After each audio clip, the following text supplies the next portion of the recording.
Outdated systems do not usually break your business, they slow it down. And over time, that gets expensive. So if your company's systems still have Windows 10 and your network stack looks like it came out of an archaeological dig, this video is for you. Let's start it up.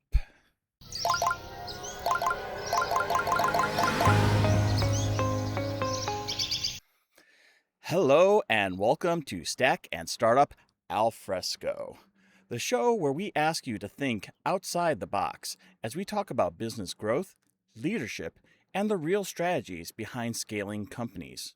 Today, I want to talk to you about something that every business deals with, but very few address directly: outdated systems. Not systems that are completely broken, systems that still work, but not well, because those are the ones that create the most long-term cost. Not in obvious ways, but in small, consistent inefficiencies that compound over time. So, what does outdated actually mean? When people hear outdated, they usually think old hardware, legacy software, something visually behind. But in practice, outdated systems are often slightly slow, partially integrated, and inconsistently maintained. They function, but they do not support the business effectively. And that makes them easy to ignore because nothing is urgent. But that is exactly why they persist. Here's the cost you do not see. Outdated systems rarely show up as a line item. They show up as friction. First, we see lost time. Your employees will be waiting on systems, navigating inefficient workflows, and duplicating efforts. According to McKinsey, employees spend nearly 20% of their time dealing with inefficiencies or searching for information. That is not all IT, but IT does play a major role. Second thing you'll see is slower execution when systems are not aligned. Processes take longer, decisions are delayed, progress slows, and speed matters. The third thing you see is increased errors. Outdated systems often lead to inconsistent data, manual workarounds, and most devastating of all, communication gaps, which creates rework. Fourth, missing opportunity costs. This is one most businesses miss. If your systems slow down, you're not just losing inefficiency, you are losing opportunities you never see. So, why businesses keep outdated systems? This is not accidental. There are reasons this happens. The "it still works" mentality. This is the most common. If something is not broken, it doesn't feel urgent.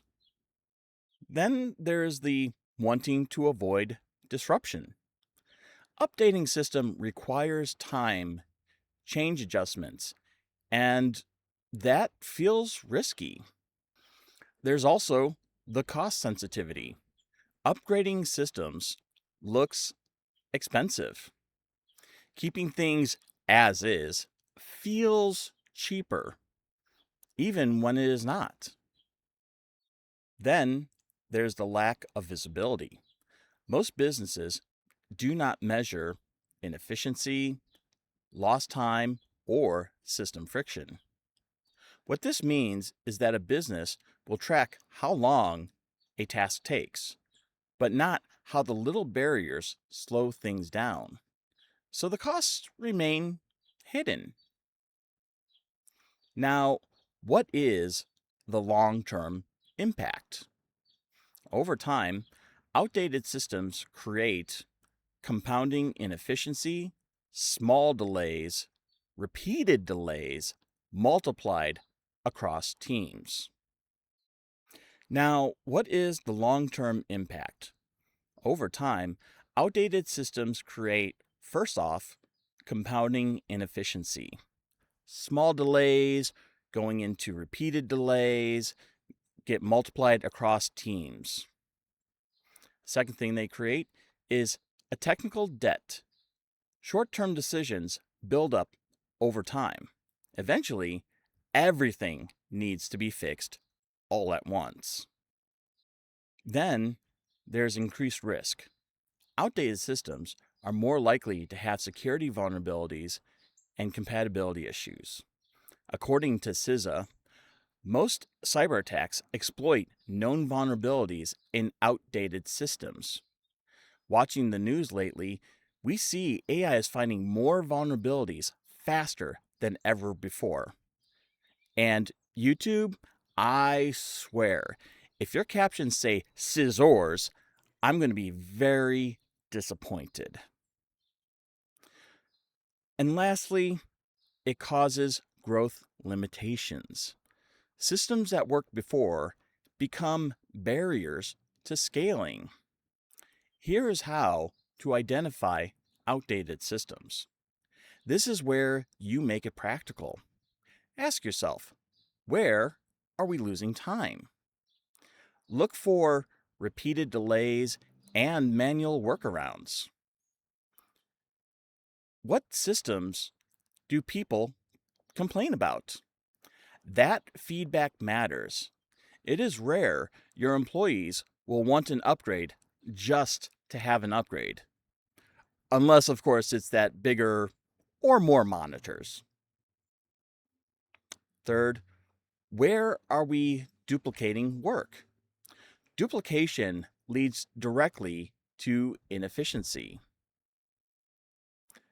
Next, what have we not reviewed in years? If it has not been evaluated, it is likely outdated. So now that we know how to identify the issues and the impact, what do we do about it?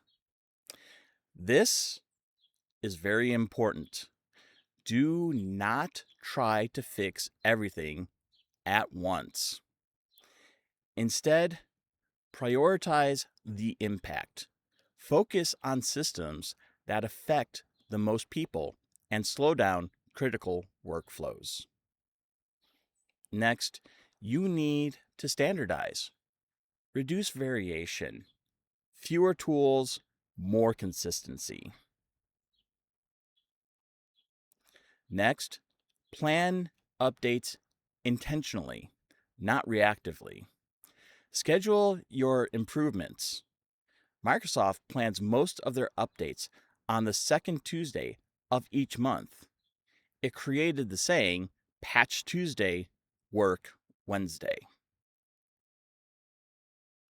You then should align technology with business needs, not trends, not assumptions, actual needs. Do you really need that latest AI function, or are you chasing buzzwords? Outdated systems do not usually create crisis. They create drag. And drag is harder to notice, but over time, it slows everything. Growth execution, decision making, all slowed down. Until you really fall behind. The businesses that perform well long term are not just avoiding problems, they're removing that friction. I once started a job repairing amplifiers, and in my desk, I had the most amount of electric screwdrivers and what some might consider an absurd amount of bits to go with them. This was due to a massive project and recall. The person I replaced calculated their wasted time by changing out bits and keeping the batteries charged. His bosses initially balked at the idea, saying it only takes you 10 seconds to change out a bit. But that was one bit change times 4 per amplifier times about the 10 or so that he could do within that day. Then you multiply that by the work week and by the month. Just having a bit per driver to reduce his changeout time to 1 second. Well, that turned into an almost 10% savings compounded over the year. He also applied this to the batteries themselves, and soon having one electric driver didn't make any sense. He was able to have 4 with additional batteries. A workspace that I was able to inherit and that made me quite efficient right at the start. So, if your systems feel slower than they should or more complicated than necessary, that is worth paying attention to because the cost may not be obvious, but it is there and it does add up. So, thank you for tuning in to Stack and Startup Al Fresco. If you enjoyed this conversation, make sure to like and subscribe so you don't miss future episodes.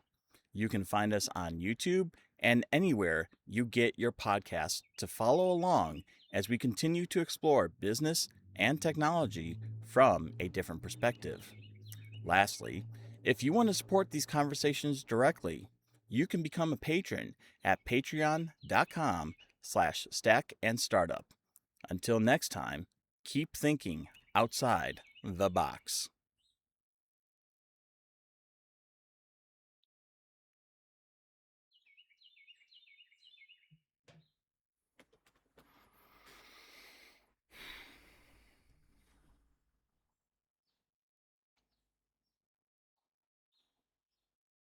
Stopping recording.